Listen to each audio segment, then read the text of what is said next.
మొదటి సమూయేలు గ్రంథము 1వ అధ్యాయము. ఎఫ్రాయిము మన్యమందు రామతయిం సోఫీము పట్టణపు వాడు ఒకడుండెను. అతని పేరు ఎల్కానా. అతడు ఎఫ్రాయిమీయుడైన సూపునకు పుట్టిన తోహు కుమారుడైన ఎలీహునకు జననమైన యెరోహాము కుమారుడు. అతనికి 2 భార్యలుండిరి. వీరిలో ఒక దాని పేరు హన్నా, రెండవ దాని పేరు పెనిన్నా. పెనిన్నాకు పిల్లలు కలిగిరి గాని హన్నాకు పిల్లలు లేకపోయిరి. ఇతడు షిలోహునందున్న సైన్యములకు అధిపతియగు యెహోవాకు మ్రొక్కుటకును బలి అర్పించుటకును ఏటేటా తన పట్టణము విడిచి అచ్చటికి పోవుచుండెను. ఆ కాలమున ఏలీ యొక్క 2 కుమారులగు హోప్ని ఫీనెహాసులు యెహోవాకు యాజకులుగా నుండిరి.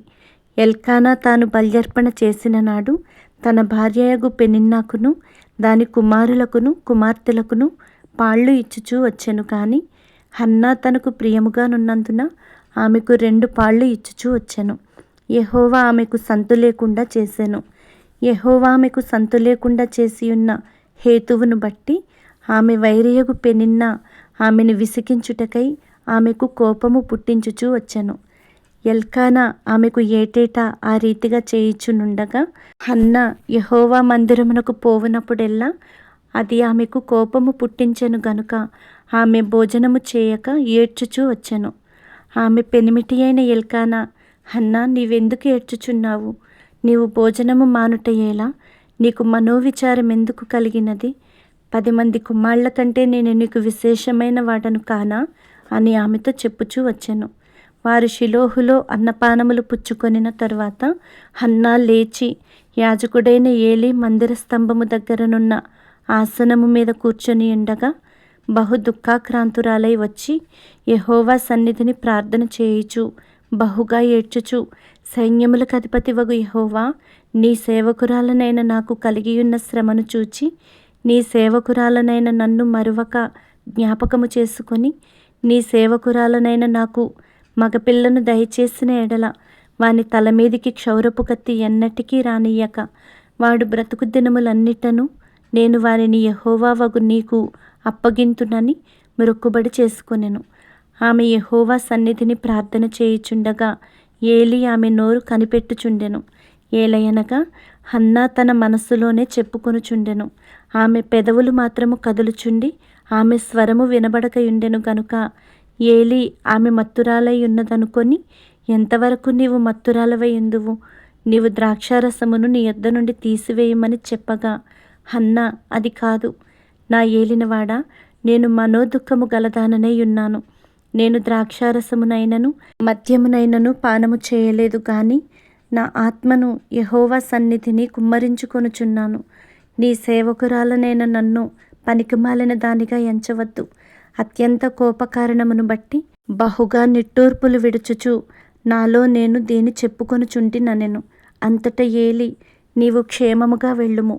ఇశ్రాయేలు దేవునితో నీవు చేసుకొనిన మనవిని ఆయన దయచేయునుగాక అని ఆమెతో చెప్పగా ఆమె అతనితో, నీ సేవకురాలనైన నేను నీ దృష్టికి కృపనొందుదునుగాక అనెను.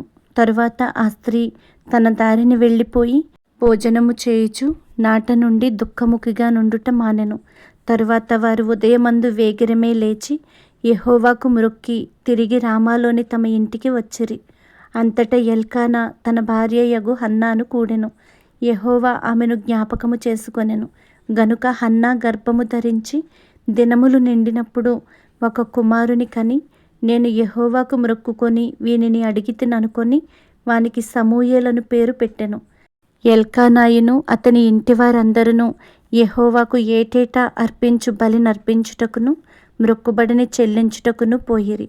అయితే హన్నా, బిడ్డ పాలు విడుచు వరకు నేను రాను, వాడు యెహోవా సన్నిధిని అగుపడి తిరిగి రాక అక్కడనే ఉండునట్లుగా నేను వాని తీసుకొని వత్తునని తన పెనిమిటితో చెప్పి వెళ్ళకయుండెను. కాబట్టి ఆమె పెనిమిటి అయిన ఎల్కానా, నీ దృష్టికి ఏది మంచిదో అది చేయుము. నీవు వానికి పాలు మాన్పించు వరకు నిలిచియుండుము. యెహోవా తన వాక్యమును స్థిరపరచునుగాక అని ఆమెతో అనెను. కాగా ఆమె అక్కడనే ఉండి తన కుమారునికి పాలు మాన్పించు వరకు అతని పెంచుచుండెను. పాలు మాన్పించిన తరువాత అతడు ఇంకా చిన్నవాడై ఉండగా ఆమె ఆ బాలుని ఎత్తుకొని 3 కోడెలను తూమెడు పిండిని ద్రాక్షారసపు తిత్తిని తీసుకొని షిలోహులోని మందిరమునకు వచ్చెను. వారు ఒక కోడెను వధించి పిల్లవానిని ఏలీ యొద్దకు తీసుకొని వచ్చినప్పుడు ఆమె అతనితో ఇట్లనెను, నా ఏలినవాడా, నా ఏలినవాని ప్రాణము తోడు నీ యొద్ద నిలిచి యెహోవాకు ప్రార్థన చేసిన స్త్రీని నేనే. ఈ బిడ్డను దయచేయుమని యెహోవాతో నేను చేసిన మనవిని ఆయన నాకు అనుగ్రహించెను. కాబట్టి నేను ఆ బిడ్డను యెహోవాకు ప్రతిష్ఠించుచున్నాను. తాను బ్రతుకు దినములన్నిటను వాడు యెహోవాకు ప్రతిష్ఠితుడని చెప్పెను. అప్పుడు వాడు యెహోవాకు అక్కడనే మ్రొక్కెను.